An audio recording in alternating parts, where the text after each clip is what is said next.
하나님, 교회 안 아프게 해주세요. 이렇게 기도했습니다. 아멘.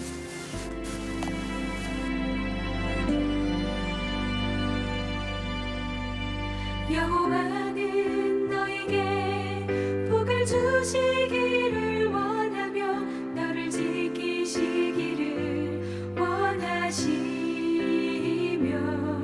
여호와는 그 얼굴을 너를 향하여 드사 은혜와 평강 주시기 원하노라.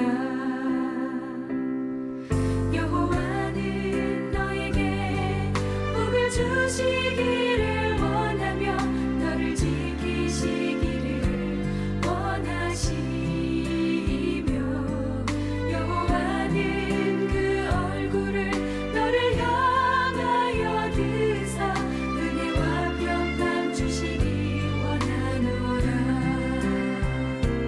너를 보배롭고 존귀하게 여기시는 하나님이 내 삶 속에서 이 약속을 신실하게 이루시리.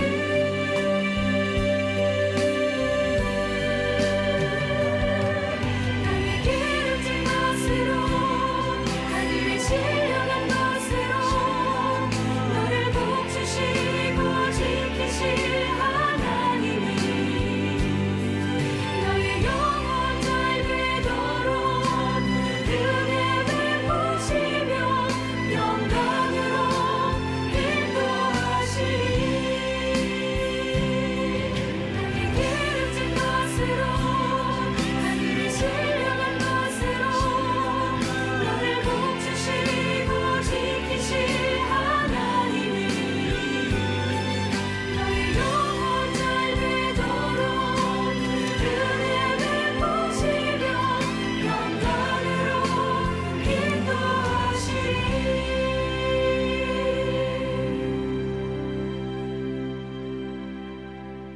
여호와는 너에게 복을 주시기를 원하며 너를 지키시기를 원하시며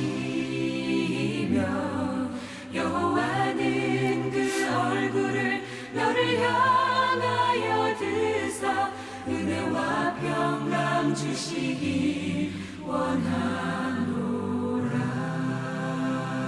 아멘. 자, 우리 옆 사람 함께 축복합시다. 하나님께서 당신을 축복하시기를 원합니다. 예, 오늘 10%지만 본당에서 그리고 오늘 미처 다 들어오실 수가 없어서 지금 제 아내도 김정혜 사모도 지금 밖에서 예배를 드리고 있습니다만 로비에서 또 방역 수칙을 지키면서 또 애찬홀에서 영상으로 예배를 드리는 모든 분들 그리고 가정에서 온라인으로 예배드리는 모든 분들 주님의 이름으로 축복합니다. 하나님의 축복하심이 여호와의 축복하심이 여러분과 함께 하시기를 주님의 이름으로 축원드립니다. 자, 오늘 저희가 The Distance 그 거리라고 하는 주제를 가지고 함께 은혜를 나눴던 그 네 번째 시간입니다. 원래는 오늘 시리즈가 마쳐야 되는데 시리즈 마지막을 준비하는 과정에 또 하나님께서 주신 부스러기 은혜가 좀 있어서 사실은 부스러기지만 가장 귀한 은혜가 있어서 다음 주 한 주까지 시리즈를 연장할 예정입니다. 여러분 기대를 가지시고 마음으로 소망하는 그런 마음으로 함께 기대해 주시기를 부탁을 드립니다. 오늘 네 번째 시간이고요. 오늘은 우리가 70cm, 50cm, 30cm 앞에 있는 은혜에 대해서 함께 공부했는데 오늘은 0cm입니다. 0cm의 축복 함께 나누도록 하겠습니다. 하나님 말씀 주소서. 우리가 기다리겠나이다. 성령님 마음껏 역사하소서. 우리가 사모합니다. 예수님의 이름으로 기도드렸습니다. 아멘. 자, 오늘 말씀은 우리가 잘 아는 포도나무의 비유입니다. 예수님의 비유 정말 우리를 경탄케 하죠. 처음에 그냥 읽을 때는 뭐 재미있고 편안하기도 하지만 그 말씀의 깊이를 따라 파고들다 보면 정말 말 그대로 경탄하는, 감격스럽고 놀라운 은혜들이 곳곳에 숨어 있는 것을 볼 수가 있습니다. 그런데 한 가지 질문이 생겼어요. 예수님은 왜 그 많은 가르침들을 비유로 하셨을까라고 하는 겁니다. 솔직히 우리는 그냥 쉽게 딱 정답만 말해주면 좋아. 아멘. 우리가 문제집을 풀다가도, 그죠? 어려우면, 그리고 옆에 선생님이나 부모님이 지켜보지 않으면 바로 어떻게 해요? 맨 뒤에 있는 정답을 베낍니다. 정답을 딱 얘기해주면 너무 좋잖아요, 그죠? 이렇게 하면 저렇게 되고, 이렇게 하면 저렇게 되고. 그래서 우리가 교회에 오게 되면 대부분 많은 성도들이 그런 설교들을 좋아합니다. 1 더하기 1은 2다. 이렇게 하면 축복받는다. 저렇게 하면 응답받는다. 예수님도 그랬으면 얼마나 좋을까? 예수님이 그냥 답을 딱 얘기해 주시면 좋잖아요, 그죠? 아주 직설적으로 정답만 딱 말씀하시는 가르침을 주셨다면 사실 우리는 굉장히 신앙생활 할 때 편하지 않았을까? 적어도 우리의 성향을 생각한다면. 근데 예수님은 그렇게 안 하시고요, 많은 부분을 비유로 말씀하십니다. 심지어는 제자들에게 뭐라고 말씀하시냐면 어느 시점에서 내가 이제부터는 비유로만 얘기할 거야. 너희들에게는 그 비밀이 깨달아지겠지만 세상 사람들은 알지 못할 것이다 라고 말이죠. 예수님의 비유는 의도적인 가르침의 수단이었다라는 것이 분명합니다. 그럼 왜 비유일까요? 묵상하다가 저는 이런 생각을 했어요. 비유란 주님께서 그 진리의 현장으로 우리를 초청하는 하나의 방법이다. 다시 말하면 그냥 직설적으로 답을 딱 얘기하면 우리가 그 답을 딱 아멘하고 듣고 가서 지키면 되잖아요. 그런데 비유로 말씀하시면 어떻게 해야 돼요? 생각을 해야 됩니다. 제가 오늘 포도나무의 비유, 이 말씀은 제게 있어서 굉장히 귀하고 큰 의미를 가지고 있는 말씀이지만 동시에 설교하기는 참 어려워요. 왜냐하면 거의 매 설교마다 저는 요한복음 15장을 얘기합니다. 그리고 이미 이 말씀 본문을 가지고 여러 번 설교를 했기 때문에. 근데 기가 막혀요. 또 있어요. 비유란 우리가 비유라고 쓰고 대화로의 초대다라고 읽을 수 있습니다. 다른 말로 말하면 예수님은요, 우리에게 그냥 답을 툭 던져주고 그것을 지키라고 하는 게 아니라, 그런 종교적인 접근이 아니라 무슨 접근이요? 대화하자고 말씀하시는 거예요. 이 비유 하나를 통해서, 포도나무 비유 하나만 해도 그렇습니다, 여러분. 이 비유 하나를 통해서 하나님은 우리에게 물으시고 답하시고 함께 생각하는 겁니다. 그래서 그때 상황, 환경, 그리고 대상에 따라서 비유의 말씀 속에는 한 가지의 진리를 말씀함에도 불구하고 여러 가지의 깨달음들이 함께 따라올 수 있다는 거죠. 제가 언젠가 조금은 그 불경스럽게 느껴질 수 있는 말을 했어요. 그게 뭐냐면 우리 하나님은 빅마우스다, 입이 크시다. 서양, 그러니까 미국의 표현인데 그 말은 뭐냐면 우리 하나님은 참 말이 많으신 분이다. 하나님은 말씀으로 역사하시고 말씀으로 우리를 통치하시고 말씀으로 우리의 삶에 다가오신다. 창세기부터 여러분, 하나님께서 아담을 먼저 찾아오셨고, 하나님께서 모세를 찾아오셨고, 하나님이 아브라함을 찾아오셨고, 하나님이 다윗을 찾아오셨고, 하나님이 여호수아를 찾아오셨고, 하나님이 계속 먼저 오셔서 말을 거셨어요. 예수님의 비유도 동일한 하나님의 접근입니다. 비유를 통해서 우리에게 생각하라고 하시는 거예요. 비유를 통해서 우리에게 묵상하고 사색하라고 말씀하시는 겁니다. 그냥 성경 말씀을 하나의 어떤 수학적인 그런 그 원리라든지 프린시플이라든지 축복을 받는 어떤 비결로 암기하고 그대로 행하라는 게 아니라 대화하자는 겁니다. 너희 삶 속에서 역사하는, 너희 삶에 살아서 함께하는 나와 이야기하자. 그 방법이 뭐냐? 그 하나님의 대화의 방법이 바로 비유라는 거죠. 오늘 이 포도나무의 비유는 특별히 예수님께서 그 마지막 만찬, 우리에게 최후의 만찬으로 알려진 그 만찬을 마치시고 난 후에 골고다로 가는 과정에서 예수님의 말씀을 듣고 내가 떠날 거야, 조금 있으면 나를 보지 못할 거라고 말씀하시는 그 예수님의 평소와 달랐던 말을 듣고 조금은 긴장하고 두려워했던 제자들과 그리고 그 이후에 따라올 우리들을 향해서 주시는 위로의 말씀과 당부의 말씀, 아주 간단하게 표현하면 유언과 같은 말씀입니다. 그래서 사실은 그동안 주님께서 하셨던 말씀과 그리고 다 하지 못한 말씀이 모두 농축되어 있는, 기독교의 진수라고 말할 수 있는, 우리 신앙의 사실은 핵이요 바탕이라고 말할 수 있는 그런 말씀인 것입니다. 그런데 예수님께서 그 귀한 말씀을 하시면서 하나님과 예수님 그리고 우리들의 정체성과 그 관계를 이렇게 말씀하십니다.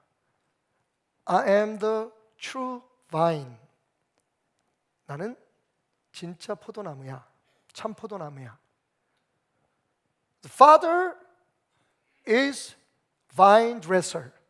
보통 성경에는 가드너라고 표현되어 있지만 사실은 정확히 번역하면 vine dresser가 맞습니다. vine dresser라는 말은 뭐냐면 포도를 키우는 전문가라는 뜻이에요. 넝쿨 식물을 키우는 전문가를 vine dresser라고 합니다. 그냥 보통 farmer 혹은 가드너하고는 좀 달라요. 이 포도 하나만을 위해서 전문적인 지식과 전문적인 능력을 가지고 있는 분, vine dresser라고 번역하는 것이 맞습니다. 그리고 뭐라고 말씀하시냐면 You are the branches. 너희는 포도나무에 붙어있는 가지다 라고 얘기하십니다. 여러분 재미지 않습니까? 왜 하필이면 포도나무일까요? 말씀드렸죠. 비유는 하나님께서, 예수님께서 우리와 대화하시기를 요청하는 그런 수단이다. 한번 그 대화에 우리가 못 이기는 척하고 빨려 들어가 보자고요.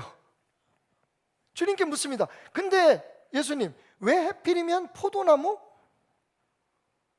여러분 성경에는 참 괜찮은 나무들이 많아요, 그죠? 딱 듣기만 해도 뭔가 좀 뿌듯하게 느껴지는, 기왕이면 하나님과 우리 사이 혹은 예수님 자신을 나는 백향목이다, 멋있잖아요, 그죠? 잘 썩지도 않고 벌레도 먹지 않고 곧바로 자라서, 여러분 심지어는 솔로몬 성전의 주 자재가 됐던, 솔로몬 성전을 짓는데 가장 중요한 재료가 됐던 백향목, 향기도 좋고 늠름하게 자라는 나무, 든든하잖아요. 예수님이 좀 그랬으면 좋겠어, 그죠? 포도나무가 뭐야, 포도나무가. 아니 그게 아니라도 여러분 성경에 여러 가지 그런 나무들이 있지만 그 중에서 종려나무라고 하는, 그냥 그 존재 자체로 영광스러운 나무가 있잖아요. 개선 장군이 입성을 한다든지 아니면 왕이 행차할 때, 심지어는 예수님께서 예루살렘에 입성하실 때 그 사람들이 흔들었던 종려가지 기억하시죠? 나무조차도 늠름하고 그 잎사귀가 영광의 상징이에요. 아니 기왕이면 우리 예수님, 왕으로 오신 예수님, 왕으로 오실 예수님, 나는 종려나무요, 너희는 그 영광스러운 잎사귀다, 뭐 이 정도 말씀해 주시면 조금 이해가 갈 것 같은데, 포도나무, 여러분 아시죠? 포도는 원래 나무가 아닙니다. 혹시 우기시는 분이 계실까봐 저희가 어렵게 포도 묘목을 하나 여기 가져왔습니다. 여러분 이렇게 볼 때는 나무 같죠? 근데 사실은 지금 이게 그 철도 철이고 이게 묘목이기 때문에 캠벨 포도의 그 묘목인데요, 굉장히 지금 그 가지도 연약하고 그 줄기가, 본줄기가, 예수님께서 지금 당신이 이 포도 나무라고 말씀하시는 거예요. 그리고 우리는 거기에 붙어 있는 이 줄기들입니다. 줄기 지금 다 잘랐는데요, 겨울을 나야 하니까 이 줄기가 쭉쭉 자라나면 이게 넝쿨 식물이에요. 여러분 아시다시피 포도는요, 포도나무는 포도 넝쿨이죠. 바인은 솔직히 아무 데가 없습니다. 혹 이걸 뭐 관상용으로 키우시는 분이 있을지 모르지만 그것도 그렇게 쉽지가 않아요. 어쨌든 무슨 화초로 아름답습니까? 아니면 이게 뭐 목재로 쓸 수가 있겠어요? 이걸 이 열이디 열인 걸. 아니면 여러분 사실 이 포도나무는 되게 피부가 안 좋습니다. 표현이 그래요. 이게 지금도 그렇지만 이 껍질이 계속 벗겨지는 특성이 있어요. 지저분합니다. 근데 예수님이 당신을 포도나무라고 말씀하세요. 그리고 우리는 거기에 붙어있는 넝쿨 줄기라는 거예요.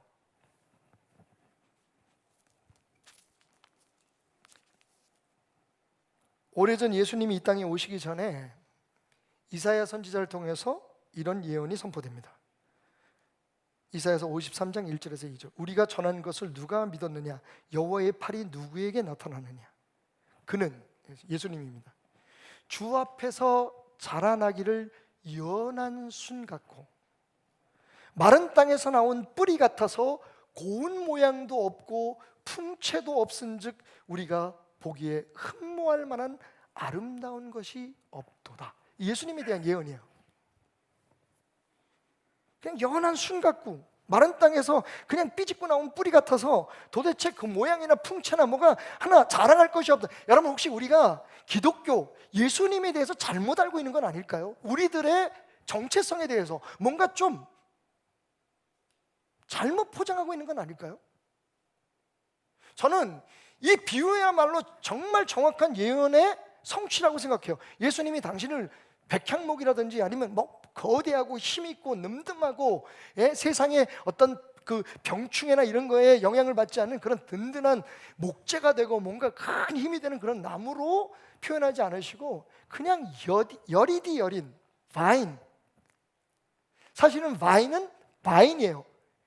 V하고 B만 바꾸면 바인은 포도라는 의미를 가지고 있고 B로 한 시작되는 바인이라는 말은 넝쿨이라는 얘기예요.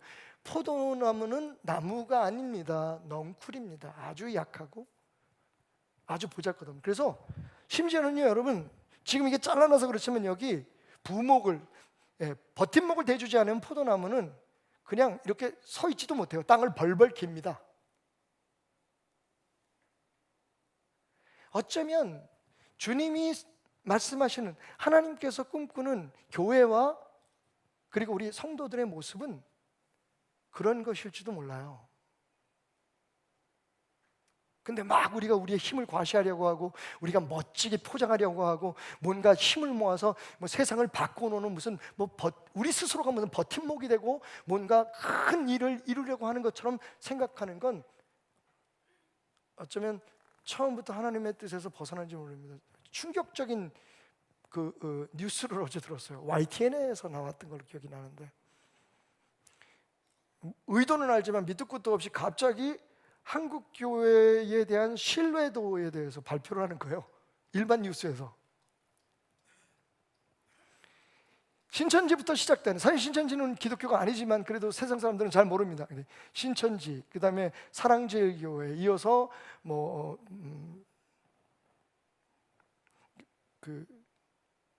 예루살렘 예수중심교회, 또 그 이후에 인터콥 선교단체 그리고 IM 선교단체까지 거의 연속으로 갑자기 부각됐던 그런 개신교 혹은 그 사이비 단체들이 있었어요. 그 과정을 지나면서 대한민국 국민들의 개신교에 대한 신뢰도가 불과 몇 달 사이에 11%가 추락을 했습니다. 여러분 지금 우리는 굉장히 믿음을 가지고 자부심을 가지고 이 자리에 앉아 있지만 세상 사람들은 교회가 그냥 믿을만 하다, 교회는 절대적으로 믿음이 있다라고 생각하는 사람들이 21%에 불과합니다. 78%의 국민들은 기독교를 믿지 못합니다. 신뢰하지 못한다는 거예요. 믿지 않는다는 건 예수를 안 믿는다는 얘기가 아니라 기독교 자체를 신뢰할 만한 종교로 생각하지 않는다는 거예요. 그 중에서 반 이상은 이 땅에서 개신교, 기독교가 없어져야 된다고 생각하는 사람들입니다. 이게 도대체 무슨 일일까요? 우리가 외면할 수 없잖아요. 오늘도 제가 정말 너무 마음 아픈 얘기를 들었는데 어떤 분이 급해가지고 택시를 타고 오셨대요. 권사님 한 분이. 근데 어디 가냐고 물었길래 교회 간다 그랬더니 그 기사분이 막 화를 내더래요. 당신 교회 목사가 예배 오라 그랬냐고. 그래서 권사님이 좀 말빨이 있으신 분이거든요. 내가 가지 왜? 우리 목사님이 오라서 가? 내가 같이. 그러고 왔다는 거예요. 여러분 언제 우리가 그런 얘기를 들어봤어요? 그동안에?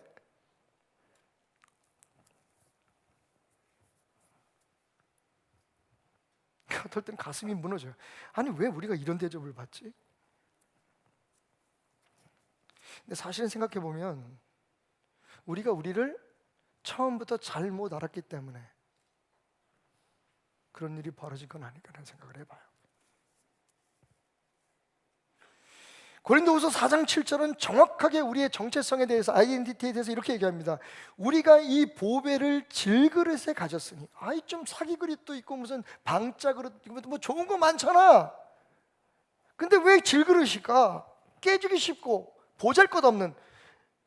사도 바울은 우리를 질그릇이라고 얘기합니다. 우리 안에 담겨있는 보물, 그 복음, 예수 그리스도는 보배지만 우리는 질그릇과 같은 존재다. 심히 큰 능력은 하나님께 있고 우리에게 있지 아니함을 나타내게. 아멘. 이게 정답입니다. 그러니까 우리가 무엇을 하고 우리가 무엇을 나타내는 게 아니라 우리 안에 계신 그분의 능력을 나타내기 위한 그런 존재가 바로 우리라는 거죠. 그런 의미에서 볼 때 예수님, 나는 포도나무고 여러분, 당신들은 포도나무의 가지입니다라고 말씀하시는 이 표현이 이해가 갑니다. 왜 포도나무일까요? 사실 시편 80편 8절에 보면 하나님께서 애굽에서 한 포도나무를 건져내어 심으셨다라고 말씀하십니다. 그래서 이스라엘은 전통적으로 포도나무에 비유되어 왔다라고 해석하는 분들이 계십니다. 틀린 말은 아니죠. 그래서 예수님께서 말씀하실 때 그냥 포도나무라고 말씀하지 않으시고 뭐라고 말씀하십니까? 나는 true vine, 나는 참 포도나무다. 그러니까 여태까지 너희들이 믿어왔던, 너희들이 알고 있었던 그 유대교 혹은 유대인들의 정체성과는 다른 진짜 포도나무, 진짜가 여기 있다라는 것을 말씀하셨다라고 해석하는 성경학자가 있습니다. 틀린 말 아닙니다. 또 어떤 분들은 이렇게 얘기합니다. 아니, 아마 그 당시에 성경 여기저기 다 나타나지만 포도처럼, 그죠? 포도넝쿨처럼, 포도나무처럼 일반적인 식물이 없었던 거죠. 그러니까 포도나무로 설명하면 모든 사람들이 다 포도를 키워봤고, 길러봤고, 포도를 심어봤고, 가꿔봤고, 포도 농장 옆에서 살아봤기 때문에 포도에 대해서 이야기하면 누구보다도 잘 알 것이다, 무엇보다도 잘 이해할 수 있을 것이다 라고 하는 해석 또한 있습니다. 그런데 저는 조금 한 걸음 더 나가서 이렇게 한번 생각해 봤어요. 왜 포도나무일까? 포도나무는 말씀드린 대로 열매를 맺는 것 이외에는 아무런 쓸모가 없기 때문에.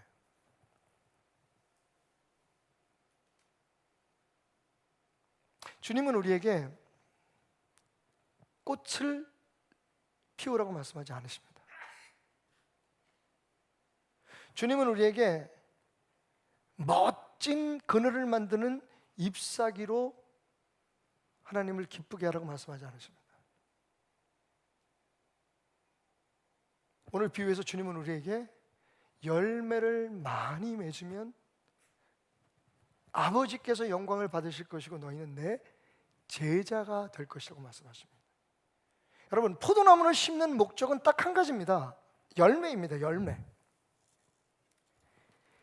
이 열매가 아니면 포도나무는 말씀드렸듯이 관상용으로도 쓸 수 없고 목재로도 쓸 수 없고 심지어는 땔감으로도 별로 그렇게 좋지 않습니다. 자, 오늘 말씀 가운데 6절 말씀을 보면 사람이 내 안에 거하지 아니하면 가지처럼 밖에 버려져서 마르나니, 그 다음에는 어떻게 합니까? 사람들이 그것을 모아다가 불에 던져 사르느니라. 여러분, 불에 던져 사르는 것과 그것을 모아서 불을 피우는 데 사용하는 것과는 다릅니다. 불을 피우는 데 사용하는 건 목재의 가치가 있을 때 얘기하는 거죠, 그죠? 불 피울 때 쓰는 나무를 우리가 목재라,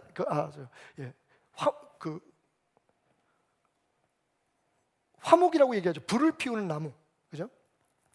땔감. 근데 여러분, 여기 표현을 잘 들어보세요. 뭐라 그러냐면 그 말라서 흩어져 있는 가지들을 모아서 불에 던질 거다. 그냥 살라버리는, 이거는 쓰레기 처리하는 거예요, 여러분. 땔감으로 쓰는 게 아니라 지저분하니까 모아가지고 갖다가 그냥 태워서 살라버린다는 얘기니까, 여러분, 땔감에도 목재에도 무슨 관상용으로도 쓸모없는 이 나무에 유일하게 심겨지는 목적, 포도 농장을 만드는, 농원을 만드는 목적은 딱 한 가지예요. 열매. 그게 우리의 정체성이에요. 열매를 맺는 것. 자, 그러면 우리 진지하게 한 걸음만 더 들어가 보십시다. 그 포도 농장으로. 자, 그러면 어떤 열매를 맺어야 할까요? 열매를 맺는 것이 하나님께서 우리를 구원하시고 우리를 하나님의 자녀로 부르신 목적이에요. 뒤집어 볼까요? 그럼 열매를 맺지 않는다면 우리는 지금 하나님의 사람으로 제대로 살고 있지 않는 거예요. 성경에 예수님의 비유 가운데도 그게 나와요. 포도를 심었는데 열매가 없어요. 예수님께서 아버지에게 부탁합니다. 농부에게 말하죠. 한 해만 더 두고 봅시다. 한 해만 더 기다려 주십시오. 열매를 꼭 맺을 겁니다. 예수님의 비유에도 분명히 나와 있지만 열매가 우리 신앙의 핵심이에요. 자, 그럼 무슨 열매일까요? 이 열매를 맺어야, 풍성한 열매를 맺어야 하나님께 영광을 돌리고 예수님의 제자라고 칭함을 받을 수가 있는데, 어떤 열매를 맺어야 되느냐? 첫 번째로 우리의 삶에 응답의 열매가 풍성해야 합니다. 여러분, 예수님 제대로 잘 믿어서 응답의 열매 풍성하시기를 주님 이름으로 축원드립니다. 7절 말씀 읽을게요. 너희가 내 안에 거하고 내 말이 너희 안에 거하면, 이건 바로 예수님을 믿는다는 거죠.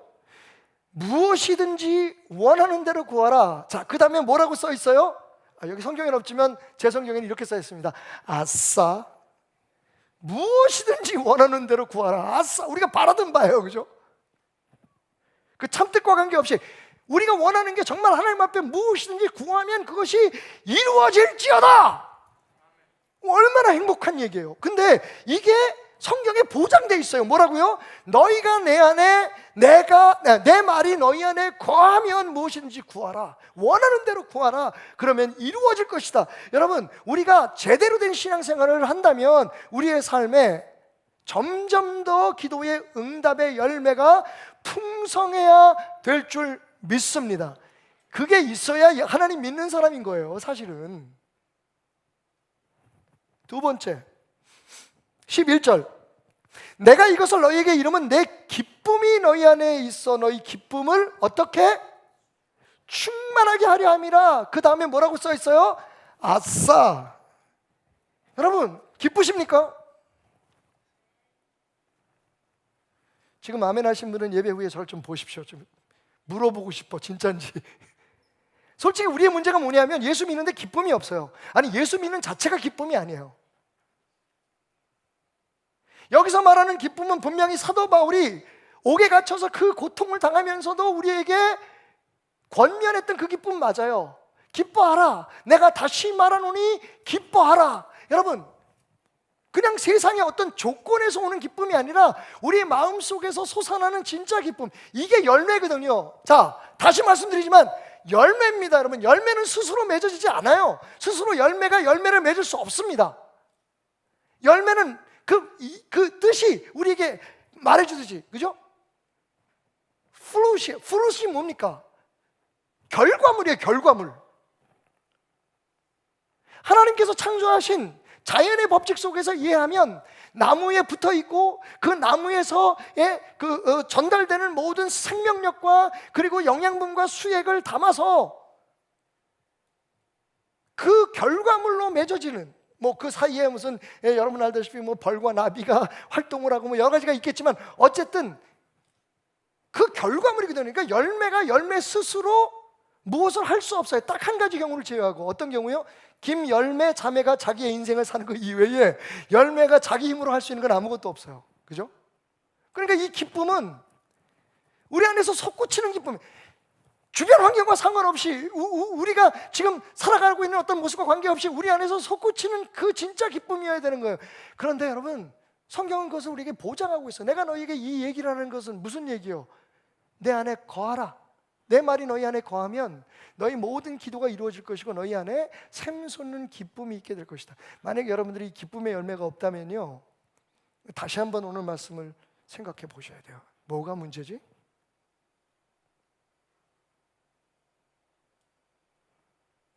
처음에 혹시 오늘 설교가 열매를 강조하시네, 박태나 목사님 설교가 예전 설교하고 좀 다른 애라고 생각하셨던 분은 이제는 이해하실 거예요. 그렇죠? 제가 말씀드리는 열매가 소위 세상에서 말하는 어떤 그런 풍족한 성공,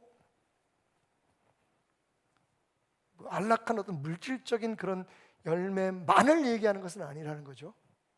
오히려 우리의 힘으로는 만들어낼 수 없는 열매, 기도하면 하나님이 들어주시고 우리 안에 어떤 환경이나 상황 속에서도 이 세상 그 무엇도 뺏어갈 수 없는 기쁨이 우리를 지배하는 것. 마지막 세 번째는 더 멋져요. 세 번째 열매는 뭐냐 하면 12절, 내 계명은 곧 내가 너희를 사랑한 것 같이 너희로 서로 사랑하라 하는 것이니라. 예수님 말씀하시잖아요. 너희가 내 안에 거하고 내 말이 너희 안에 거하면, 다시 말하면 그 거해야 될 말이 뭐냐면, 그 계명 중에 하나가 뭐냐면 내 사랑이 너희 안에 거해서 그 사랑이 풍성하게 될 것이라는 겁니다. 이것도 우리 힘으로 할 수 있는 거 아니에요. 예수님 이렇게 말씀하셨어요. 사랑할 수 있는 사람을 사랑하는 게 무슨 사랑이냐. 예수님 말씀하시는 사랑은 항상 우리가 세상에서 생각하는 그 사랑의 한 단계 높은 레벨의 사랑을 이야기하는 거예요. 우리가 보통 아가페라고 얘기를 하는데, 근데 이게 열매예요. 여러분, 우리 힘으로 되는 게 아니라 우리 안에 예수의 생명이 흘러넘치고 예수의 말씀이 살아 움직일 때 맺혀지는 열매라고요. 근데 여러분, 저는 말씀을 주면서 진짜 놀라운 사실 하나를 발견했어요. 이게 하나님의 뜻이에요. 데살로니가 전서 5장 16, 17, 18절 여러분 잘 아시죠? 항상 기뻐하라, 쉬지 말고 기도하라, 범사에 감사하라. 이는 예수 그리스도 안에서 너희를 향하신 하나님의 뜻이네. 매일 우리가 하나님 뜻이 뭘까? 하나님 뜻 묻잖아요. 하나님 뜻 여기 있어요. 그게 뭡니까? 항상 기뻐하고 쉬지 말고 기도하고 범사에 감사하고. 그 결과가 뭐예요? 기쁨의 열매요. 기도 항상 쉬지 말고 기도하는 그 결과가 열매가 뭐예요? 응답이에요.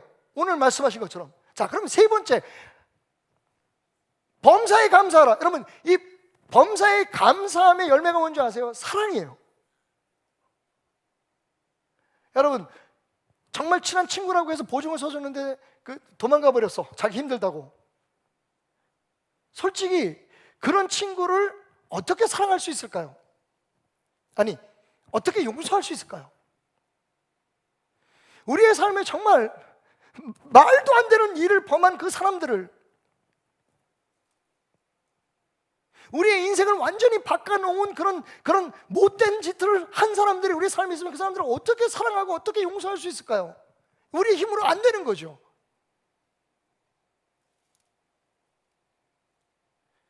그런데 범사에 감사하는 마음이 있으면 용서할 수 있어요. 그것만 보지 않고 그것 때문에, 그 사람 때문에 내가 겪고 있는 아픔, 그것만 집중하지 않고 그 과정에서 너무 감사할 것들이 눈에 보이기 시작하면 용서할 수 있는 거예요.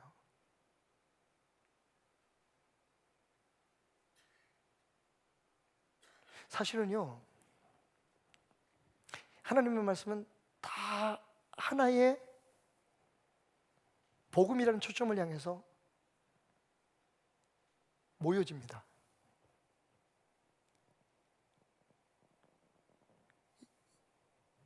이 요한복음 15장이 복음의 진수예요. Nucleus of gospel, of the gospel. 자, 이렇게 응답의 열매, 기쁨의 열매, 사랑의 열매가 넘쳐나는 것이 정말 바른 신앙인데, 이게 어떻게 이루어질 수 있느냐고요? 그 열매를 맺는 힘이 어디 있냐고요? 오늘 말씀이 그걸 얘기하고 있잖아요. 뭐라고 얘기합니까? 내 안에 거하라. 따라합시다. 내 안에 거하라. 그러면 나도 너희 안에 거하리라. 주님이 우리 안에 마음대로 치고 들어와서 거하지 못해서 거하지 않으시는 게 아니에요. 이건 일종의 불가분의 법칙입니다. 원칙입니다. 은혜의 원칙이 뭐예요? 네가 나 안에 거하면 나는 이미 네 안에 있는 거야. 이런 거예요. 여러분, 물고기가 물을 만들어서 스스로 살 수 없죠. 그죠? 물이 있어서 물고기가 사는 겁니다. 물을 떠난 고기는 살 수 없어요. 똑같습니다. 사실은 예수님께서 그 은혜의 물을 우리에게 넘쳐나게 예비하고 계세요. 거기 우리가 들어가야 사는 겁니다. 우리가 그 은혜의 물을 만들 수는 없지만 그 은혜의 물에 들어가는 순간 물과 우리가 하나 되어서 우리는 그 안에서 살아갈 수 있는 거죠. 조금 이해 가십니까?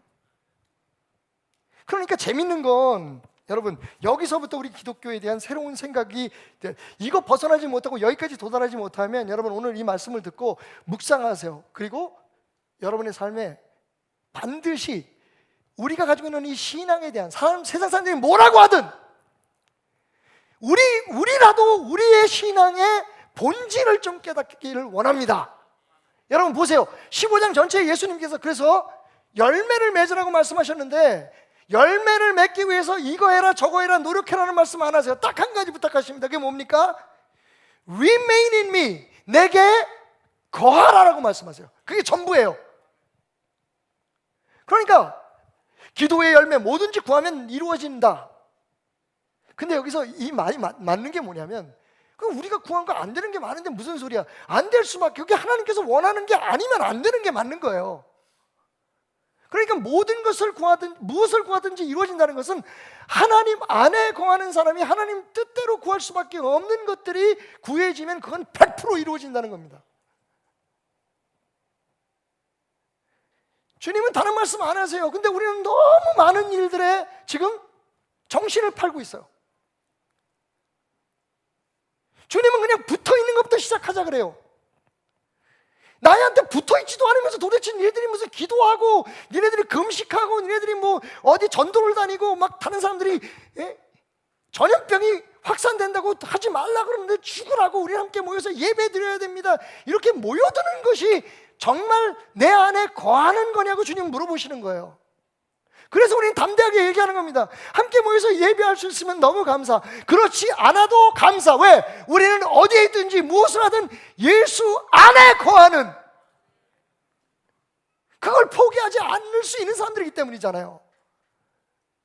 근데 사람들이 그걸 이해를 못하니까 죽으라고 모여야 돼요. 마치 그렇게 하는 것이 진짜 신앙을 지키는 것처럼. 여러분, 진짜 중요한 건 예수에게 붙어있는 겁니다. 예수 안에 거하는 겁니다. 예수가 우리 안에 거하서 역사하시는 삶이 진짜 삶, 그게 포도나무의 비유예요. 15장 전체에 예수님께서 딱 한 가지 우리에게 명령하십니다. 열매를 맺으라고 말씀합니다. 열매를 맺는 거는 결과라고 말씀드렸죠. 이렇게 하면 그렇게 될 거야. 뭘 어떻게 하면? 내 안에 거하라. 이게요, 그 헬라어로 메노라고 하는 단어입니다. 따로 메노. 굉장히 좋아요. 요한복음에 거의 50회 정도 나타나는 이 메노라는 그 단어가 거하다는 뜻이에요. remain 영어로는. 이 말씀이 그 단어가 이 15장에 4절부터 10절까지 무려 10번이 나와요. 계속 내 안에 거하라, 내 안에 거하지 아니하면 내 안에 거하라, 내 안에 거하라, 내 안에 거하라. 내가 너희 안에 거하는 것처럼 너희도 내 안에 거하라. 내가 아버지의 말씀을 순종함으로 아버지 안에 거했던 것처럼 너희도 나한테 내 말을 순종함으로 내 안에 거하라는 말이 10번이 나와요. 메노라는 말인데 이걸 잘 이해하셔야 돼요. 오케이, 그러니까 우리가 예수 믿잖아. 예수에 붙어 있는 거지. 예수에게 거하는 거지. 근데 여러분, 그게 전부가 아니에요. 제가 조금 이해하기 쉬운 두 개의 단어로 설명을 드릴게요. 우리가 보통 이렇게 그 연합하는 거, 그죠? 함께 있는 거, 붙어 있는 걸 갖다가 유대라는 말과 연대라는 말로 표현합니다. 여러분 연대 아시죠? 연대. 뭐뭐 연대 무슨 뭐 많이 써요, 그죠? 무슨 소비자 연대 혹은 그 환경 연대.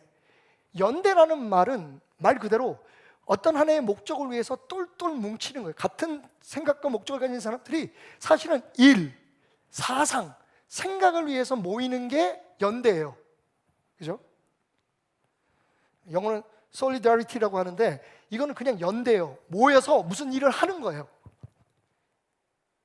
이게 종교로서의 기독교예요. 연대.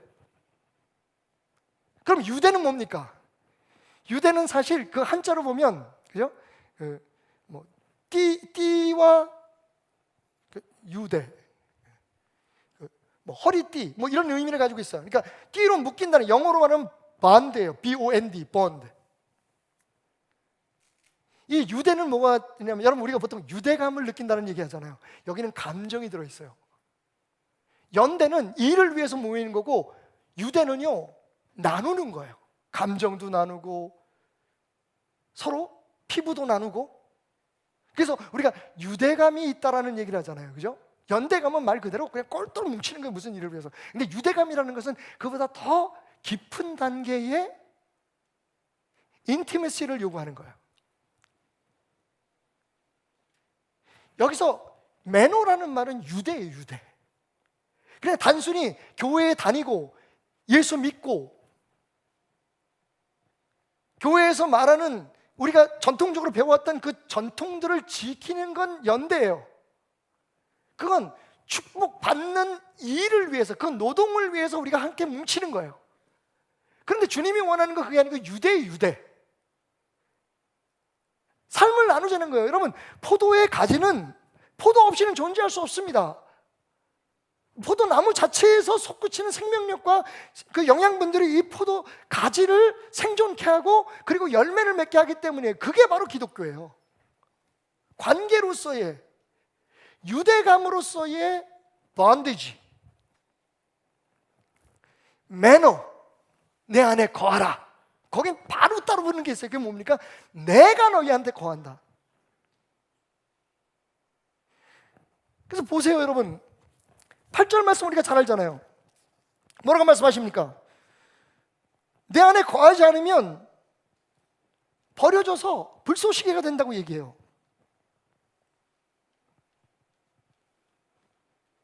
여러분, 그러니까 하나님께서 우리에게 원하시는 건 열매 맺는 겁니다. 그냥 열매 맺어주는 거예요, 사실 어떻게 보면. 근데 그 방법이 뭐냐면, 그 능력이 어디 있냐면, 따라합시다. 열매 맺는 능력, 주님과의 거리 0cm를 유지하는 겁니다. 0cm예요. 자, 우리가 그동안에 기적을 체험하기 위해서는 우리의 팔을 뻗어 주님의 옷자락을 만지는 70cm 앞에 기적의 믿음이 있다고 말씀드렸습니다. 그리고 우리가 하나님 앞에 우리의 기도를 응답받기 위해서 땅과 우리 무릎 사이 50cm, 하늘과 땅 사이는 50cm다. 무릎 꿇고 기도하라. 50cm 앞에 축복에 대해서 이야기했습니다. 그리고 지난주에는 등불, 내 삶을 안전하고 그리고 성공적으로 인도할 수 있는 말씀의 등불을 따라, 30cm 앞에 든 그 등불을 따라 30cm 앞에 놓은 그 성경책을, 말씀을 따라서 살아가라. 오늘요, 네 번째 시간에, 그런데 이 모든 것이 어디서부터 시작돼야 되냐? 여러분, 0cm, 0cm. 주님하고 붙어있지 않으면 이 모든 것은 그냥 종교적인 행위입니다. 다른 종교와 다를 게 없는 거예요. 어떤 노력과 수고로 신을 만족시켜야 되는, 여러분, 이건 반대예요. 주님께서 우리를 구원하시고 주님께서 우리를 기쁘게 하시고 주님께서 우리의 삶의 기도를 응답해 주시고, 할렐루야, 주님께서 우리에게 사랑을 넘치게 하셔서 우리 인간의 힘으로는 할 수 없는 사랑을 실천하고 용서하고, 그래서 여러분, 얼마나 좋은 행복한 관계가 유지되겠어요. 그 사랑이 우리의 삶에 열매로 맺혀진다면 그게 안 되니까 지금 우리가 죽겠는 거잖아요. 아니, 용서는 둘째치고 우리하고 생각만 달라도 우리는 인정을 못해.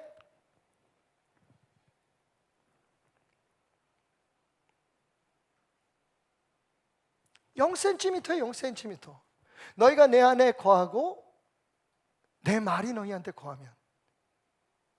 자, 결론입니다. 자, 그러면 어떻게 예수 안에 거할 수 있느냐?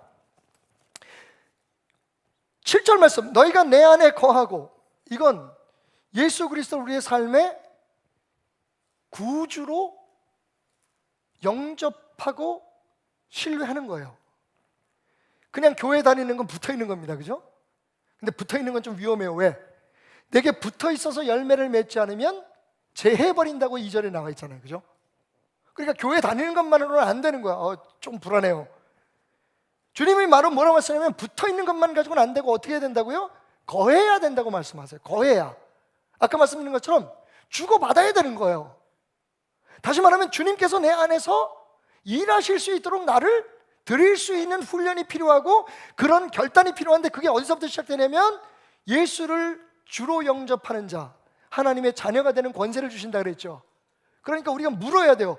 예수를 그냥 우리가 믿는 건지, 아니면 그냥 아는 건지, 아니면 예수가 내 안에 살아있는 것을, 그리고 예수가 내 삶의 주인인 것을 내가 인정하는 것인지. 그러면 어떻게 됩니까? 그럼 예수님 말씀하세요. 너희가 그렇게 나를 너희의 삶의 주인으로 생각하면 내 말이 너희 안에 거할 거다. 여러분, 저는 이 말을 이렇게 표현하고 싶어요. 하나님의 말씀이, 예수님의 말씀이 여러분 안에 살아있을 뿐만 아니라 여러분의 삶을 살아내게 하십시오. 여러분이 말씀을 살아내는 게 아니에요. 거기서부터 우리가 잘못이 있어요. 우리가 말씀대로 산다는 말이 사실은 저는 거기에 대해서 무슨 특별히 잘못됐다고 얘기하고 싶지 않지만 좀 더 깊은 얘기를 하고 싶어요. 여러분, 말씀대로 사는 것 가지고는 안 됩니다. 말씀이 여러분을 살아내야 됩니다. 무슨 얘기인 줄 아세요? 우리는 지금 말씀대로 사는 신앙에 아주 매여 있어요. 그래서 기도도 해야 되고 모두 해야 되고 모두 해야 되고, 다 말씀대로 사는 삶은 뭔가를 해야 되는 건데, 여러분 4절 말씀에 뭐라고 나와 있어요? 열매가 스스로 맺혀지지 못한다고 얘기해요. 그게 문제인 거예요. 우리가 다시 말씀드리지만 예수하고의 유대관계, 예수님 안에 살고 예수님이 우리 안에 살고, 근데 예수님 우리 안에 사는 것을 뭐라고 예수님 말씀하시냐면 내 말이 너희 안에 거한다고 얘기해요. 여러분, 말씀의 중요성을 다시 한번 생각해요. 여러분, 여러분이 말씀을 해석하는 게 아니라 어떤 상황에 따라서 이럴 땐 이렇게 해야지 저럴 땐 저렇게 해야지 배워서 아는 게 아니라 말씀이 지금부터는 여러분을 해석하게 하셔야 돼요. 어려운가요? 그냥 무슨 상황이 있으면 말씀이 여러분에게 답을 줄 수 있어야 된다는 거예요. 그 상황을 여러분들이 말씀에서 찾아가지고 내가 이렇게 해야지, 누구한테 물어가지고 저렇게 해야지, 그게 아니라 이미 여러분의 말씀 속에서, 여러분 삶 속에서 계속 살아있는 말씀 어떻게 해요? 묵상하고 말씀 붙들고 기도하고 성령 충만함을 간구함 속에서 말씀을 우리의 삶 속에 거하게 할 때에 어떻게 해요? 우리가 예수님을 우리의 주인으로 삼고, 주인이면 그분의 말씀 우리가 받아야 되잖아요. 제가 아까 말씀드렸지만 예수님이 그냥 우리한테 답을 주면 좋겠어. 지금 많은 성도들이 그게 편해요. 여러분, 귀찮잖아요. 말씀 볼 시간 없고 묵상할 시간 없고, 어떻게 말씀이 나를 해석하고 말씀이 정말 내 감정과 내 생각의 기준이 될 때까지 내가 어떻게 말씀에 집중할. 그런데 그게 신앙인 거예요. 근데 우리는 어떻게 합니까? 주일날 한 번 나와서 설교 듣고, 아니면 요즘은 그래도 좀 나은 게 인터넷이나 이런 거 들어가지고 그 중에서도 우리가 듣기 좋고 우리가 인정할 만한 딱 받아가지고 끝나요. 그러니까 우리의 삶에 열매를 맺을 수 없는 거예요. 여러분, 열매가 나무를 선택할 수 없어요. 열매가 자기의 크기나 혹은 질을 선택할 수 없어요. 하나님이 우리에게 열매를 맺게, 주님이 우리에게 열매를 맺게 해주셔야 되는데, 그 비결이 뭐냐면 말씀이 우리 안에 살아 있어야 된다는 거예요. 거해야 된다는 거예요. 그러니까 여러분, 다시 한번 말씀드리지만 제발 신앙생활의 방향을 좀 바꾸세요. 열심히 교회 나오고 기도 열심히 하고 그거 중요하지만 그 모든 것의 목적이 뭐냐? 예수 안에 거하는 거예요. 예수를 내 삶의 주인으로 고백하는 행위예요, 그게. 그런데 그 자체가 종교가 돼버리고 그 자체가 열매 맺기 위한 수고가 돼버리니까 우리의 신앙은 세상에 맛을 잃은 소금처럼 나만 생각하니까 사람들이 보지도 않는 희리멍텅구리한 그런 빛처럼 사람들을 움직이거나 감화시키는커녕 오히려 욕으로 더 처먹는 거예요.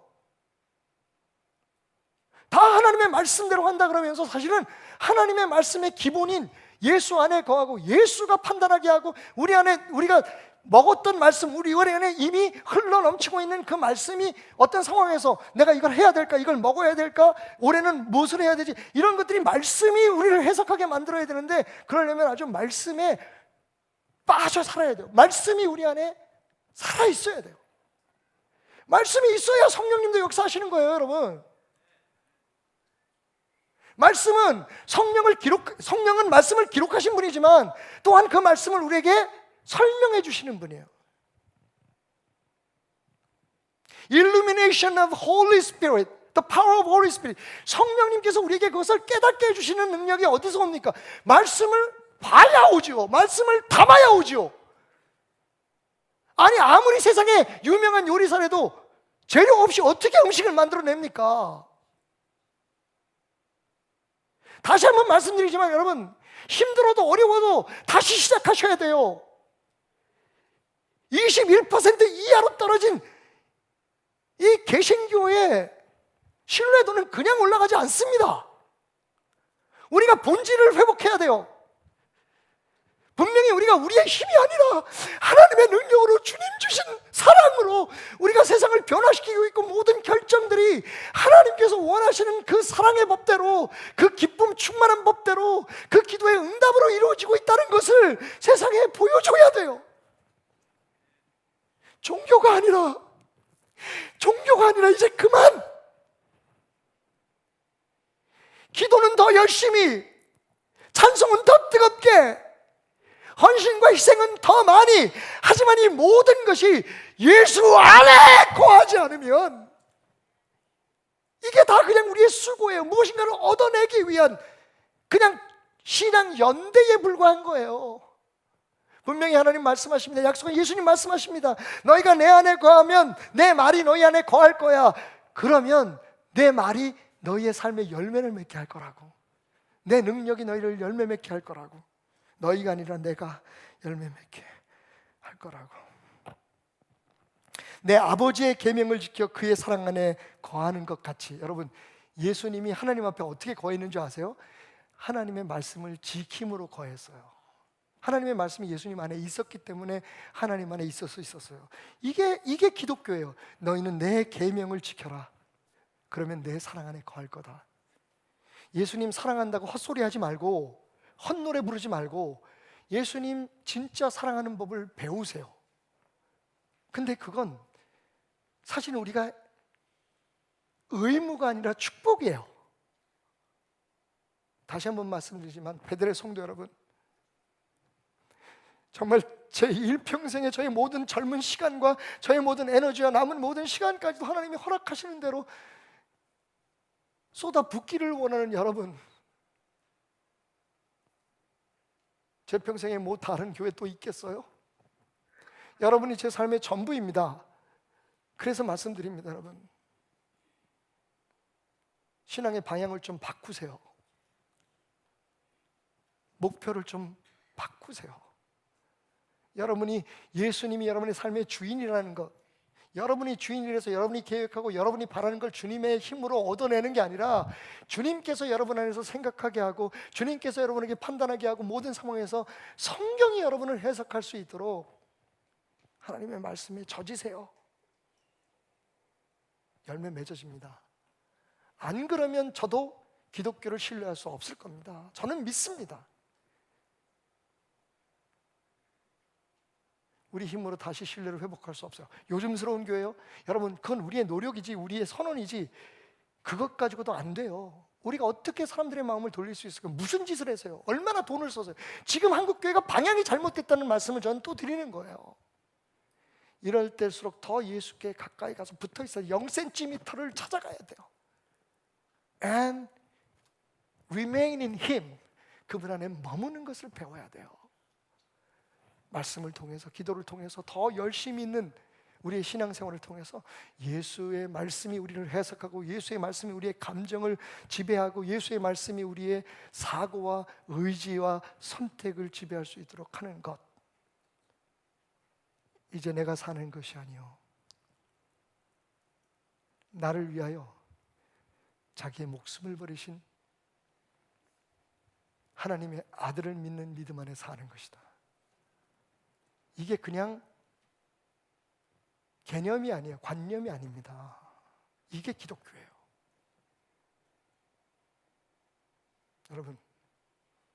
여러분이 주일 성수하러 교회 나오시는 이 열심만큼, 어떤 위험에서 나는 교회 가야 돼, 이 찾아오는 열심만큼 말씀을 가까이 하세요. 말씀이 여러분 안에 살아 움직이는 것을 기대해 보세요. 그냥 성경은 읽는 게 아닙니다. 성령은 먹는 거고 온몸으로, 온몸 묵상이 바로 그거예요. 온몸으로 주님의 말씀이 우리를 살아낼 수 있도록 그분께 우리를 내어드리는 겁니다. 성령에 충만하다는 뜻도 그래요. 성령이 충만하면 무슨 어떤 기적적인 일이 일어나고 그것만 해서 끝나는 게 아닙니다. 그렇게 되는 이유가 뭡니까? 저는 위대한 선배 목사님들을 통해서 보았어요. 그분들이 주님과 연결되어 있을 때 역사가 나타나는 거지 그분 자체에 무슨 능력이 있는 것은 아니라는 걸 저는 가까이서 한 인간인 아버지 목사님을 통해서 너무 절실하게 느꼈기에 여러분에게 말씀드리는 거예요. 그분이 하나님께 연결되어 있을 때는 그 누구도 이겨낼 수 없어요. 하지만 그분 역시 인간이었음을 저는 보면서 물었어요. 그리고 오늘 제 마지막 힘을 다해 여러분에게 쏟아놓습니다. 주님 안에 거하는 걸 먼저 하세요. 그거 아니면 다른 아무것도 의미가 없어요. 그게 될 때 다른 모든 수고와 노력들이 빛을 발하고 열매로 이어지게 되는 것이기 때문입니다.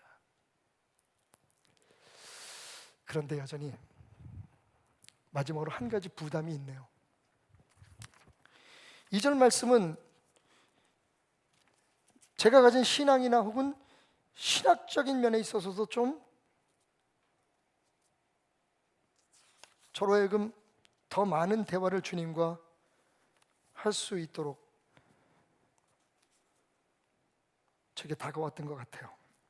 여러분 2절 말씀 뭐라고 했냐면 물은 내게 붙어 있어 열매를 맺지 아니하는 가지는 물은 내게 있어서 열매를 맺지 아니하는 가지는 아버지께서 그것을 제거해 버리실 것이다. 이거 문제 있잖아요, 그죠, 여러분? 요걸 그 말씀대로 그대로 해석하면 무슨 말이냐면 교회 다니고 예수 믿어도 지옥 갈 수 있다는 거죠. 하나님 버림받을 수 있다는 거예요.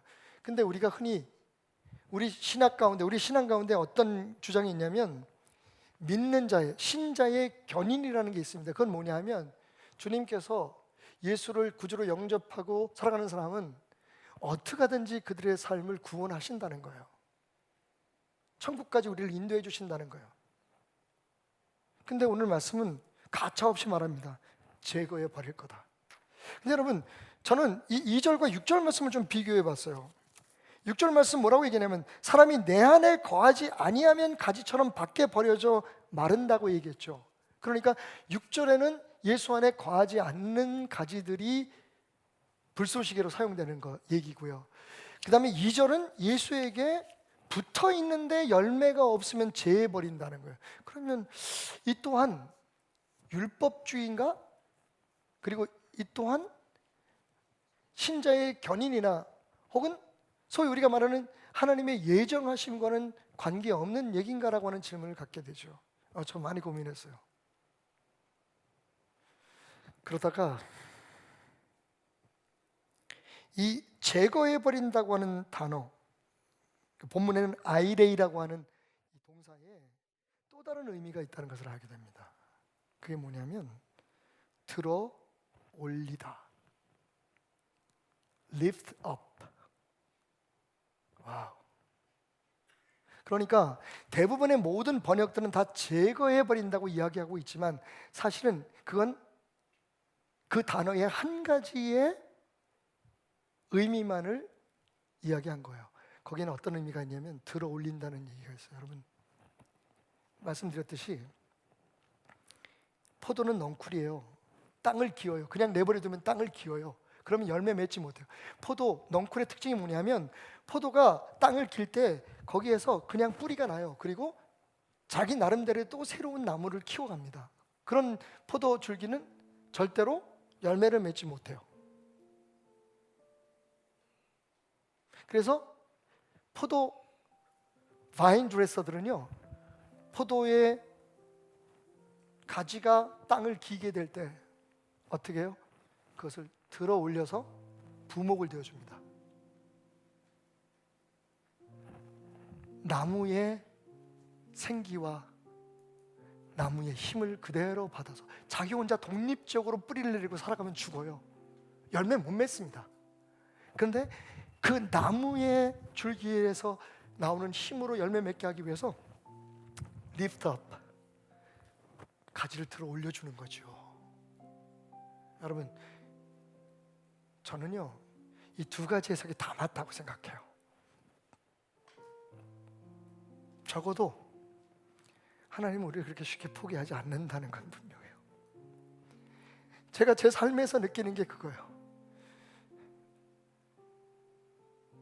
제 삶에 열매가 없을 때도 내가 예수에게 붙어있지 아니하고 자꾸만 일로, 종교로 이 신앙의 답을 찾으려고 할 때도 하나님은 저를 버리지 않으셨거든요. 지금도 하나님은 떨리는 손으로, 예수님은 피 묻은 손으로 나를 들어 올리셔서 열매 맺을 수 있을 때까지 도우시고 기다려 주시는 분.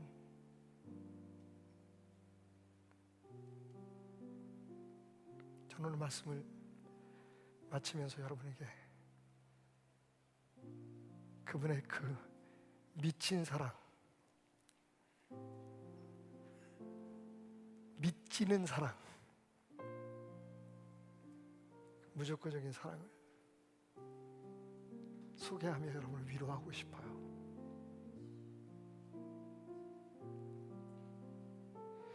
예수의 열매,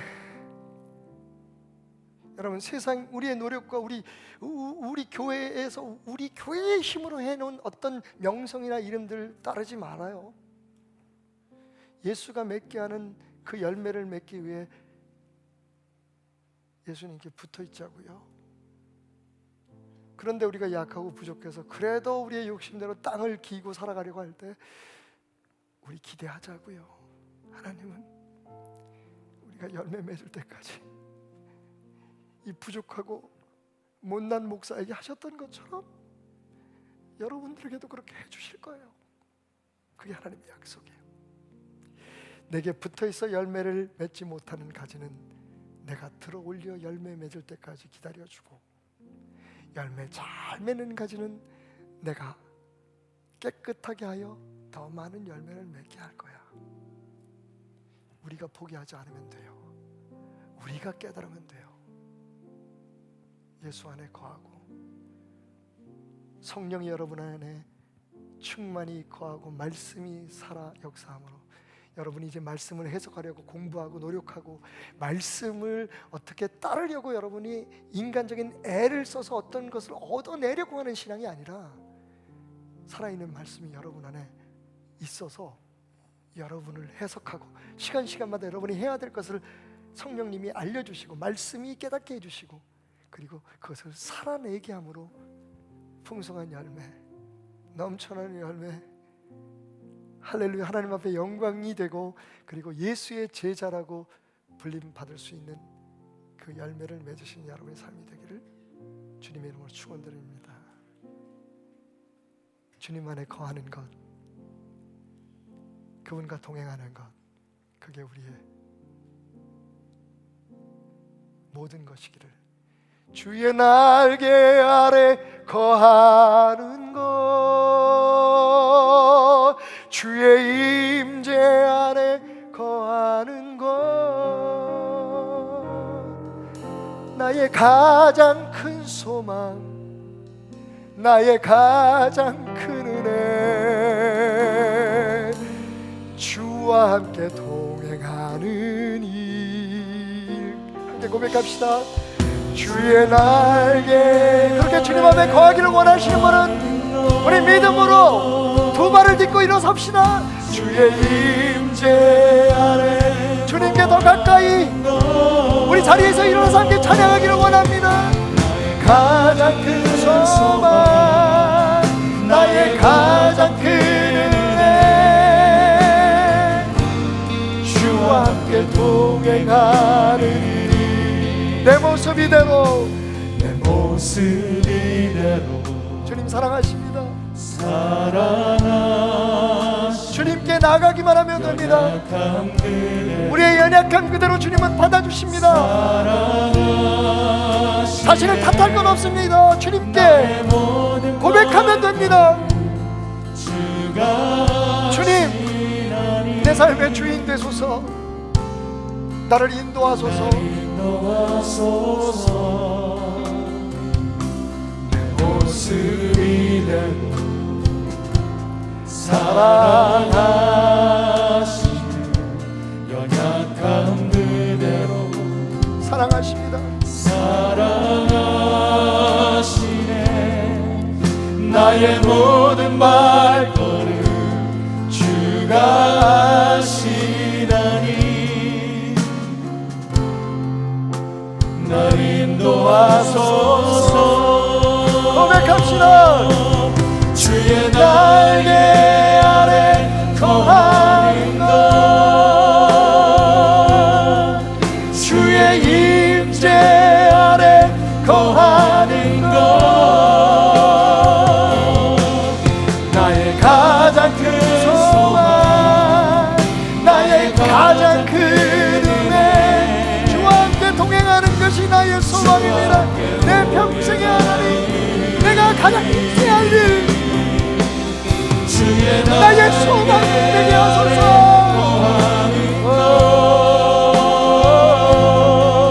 주의 임재 안에 거하는 것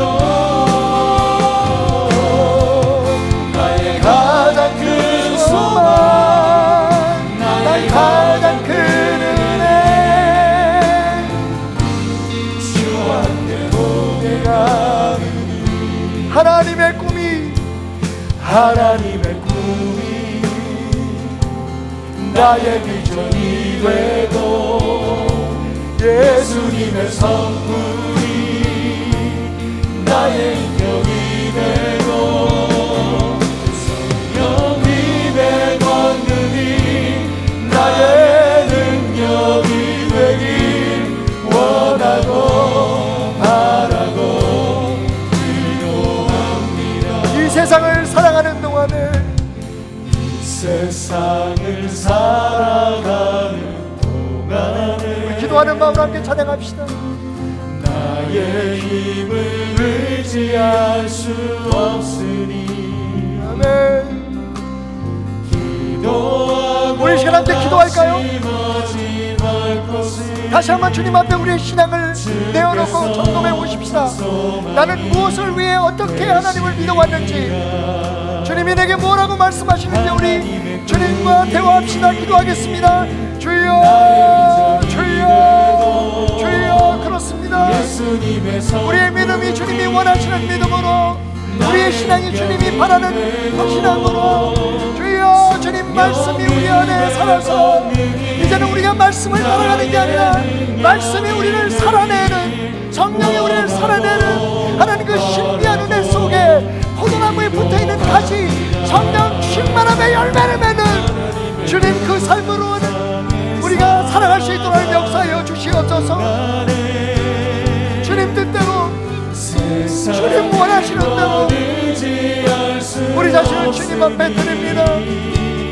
주님 함께 하소서. 사모 낙심하지 말 것을 주께서 참 기쁨이 되시리 내가 원하는 한 가지 내가 원하는 아멘.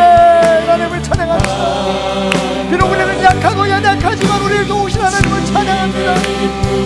비록 우리의 삶의 열매가 없고 우리의 삶이 땅을 기는 강처럼 지치고 연약해도 우리를 도우신 하나님을 찬양합니다. 주님의 기쁨이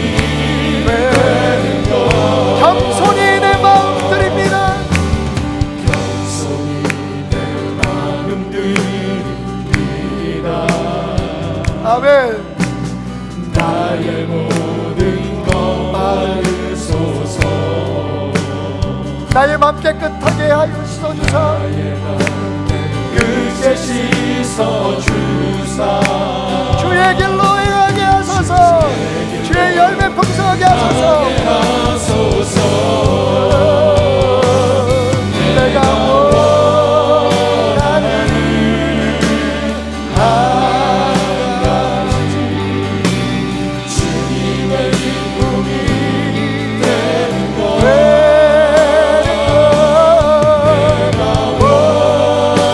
원하는 한 가지 주님의 기쁨이 우리 한 번만 더 고백합시다. 내가 원하는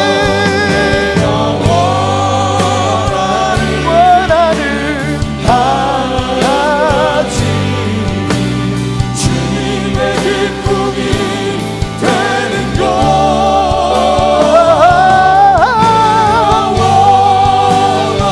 원하는 한 가지 주님의 기쁨이 되는 것 주님의 기쁨이 되는 것 주님의 기쁨이 되는 것 주님의 기쁨이 할렐루야 주님의 기쁨이 마지막으로 한 번만 더 고백합시다.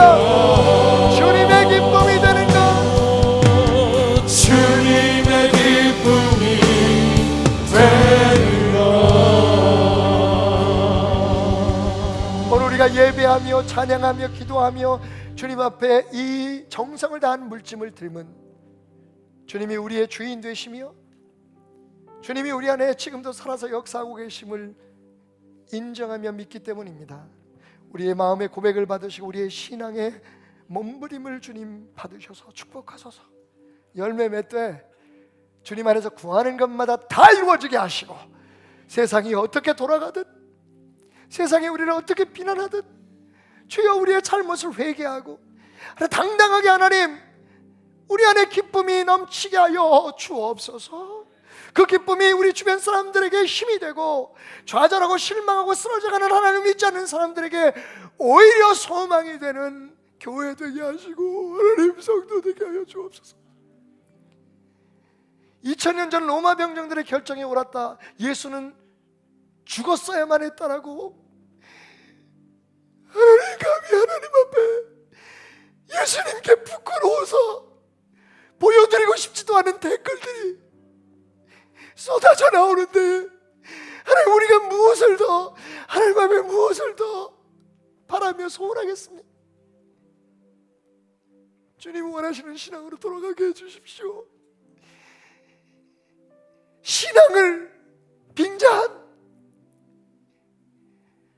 권력의 가면을 쓴 하나님 가짜 믿음들이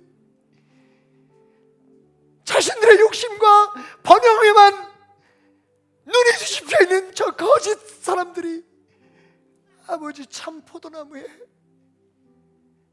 그 놀라운 열매 맺음에 굴복하는 역사가 있게 하소서. 하나님 우리 부족한 거 아시잖아요. 교회가 58년이 지나갔는데 열매도 별로 없고 자랑할 것도 없는데 근데 하나님 지금 주님께서 우리를 저 땅바닥에 기는 우리를 들어 올려주시고 계심을 믿습니다. 그래서 소망합니다. 우리 베드로 성도들 가정들과 하는 일들을 축복하시 하나님 제발 적어도 예수 얼굴에 부끄러움을 당하게 하는 그런 사람들 되지 않게 하는 도와주세요. 주님은 우리 위해서 그렇게 애쓰시는데 그렇게 포기하지 않을 사랑하시는데 주님 사랑 안에 머무는 우리 교회 되게 하여 주옵소서. 온라인으로 오프라인으로 그 쉬지 않는 믿음의 고백 넘쳐나게 주님 앞에 드리는 헌신자들의 손 위에 축복하시고 다 주님 거잖아요. 그 믿음 보셔서 주님 약속하신 그 넘쳐나는 기쁨과 사랑의 축복을 기도 응답의 복을 가정의 자녀들에게 그 미래에 몸 대신 포도나무를 영광스럽게 하기 하나님께 영광을 돌리고 주의 제자들로 불림받을 수 있도록 축복해 주세요. 이렇게 주님 앞에 오늘도 부끄러워 눈물을 흘리며 기도하지만 그 사랑으로 고개를 드는 이 시간, 예수 그리스도의 은혜와 하나님의 사랑하심과 성령님의 역사하심이 우리 베드로의 성도들과 여전히 주님의 손에 붙들려 있는 포도나무 가지인 조국 대한민국의 교회들 위해 영원히 함께 하시기를 축원하옵나이다. 아멘.